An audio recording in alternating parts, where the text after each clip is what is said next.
சமீபத்தில் எப்போ பார்த்தீங்க கமல்ஹாசனை?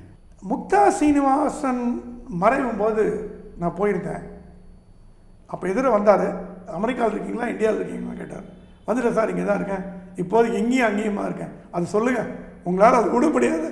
அவன் இல்லை சார் விட முடியாதுன்னு இல்லை, அப்போ போயிட்டு வந்துட்டுருக்கேன். நல்லா இருக்கீங்களா, வீட்டில் சௌக்கியமா?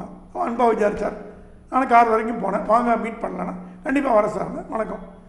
என்னை பொறுத்த வரைக்கும் தேவையில்லாமல் ஒருத்தர் போய் தொந்தரவு பண்ணணுன்னு நான் விரும்ப மாட்டேன். பிரஜனோ கம்பளியோ அப்பாயின்மெண்ட் கேட்கலாம், என்ன பேச போகிறோம்? அவங்க நேரத்தை வீணடிச்சு காஃபி சாப்பிட்டீங்களா, நல்லா இருக்கீங்களா, அது எனக்கு என்னோட குணம். வேலை இருந்தால் ஒருத்தரை போய் பார்க்கணும். உங்க கூட ஃபோனில் பேசலாம், ஆனால் தினம் ஆஃபீஸில் வந்து உட்காந்து நம்ம தொந்தரவு பண்ணக்கூடாது. என்னை வந்து நான் நினைக்கிறது என்னென்னா, என் உதவி தேவைப்பட்டால் அவன் கண்டிப்பாக கூப்பிடுவாங்க. இல்லைன்னா நம்மளா போய் வழியை போய் தொந்தரவு பண்ணக்கூடாது. அதே நம்பத்தில் வெளியில் பார்த்தா பேசும், நம்ம வெல்விஷர், நம்மளோட நல்ல எண்ணங்கள் என்னைக்கும் இருக்குன்னு அவங்களுக்கு தெரியும், நமக்கு தெரியும்.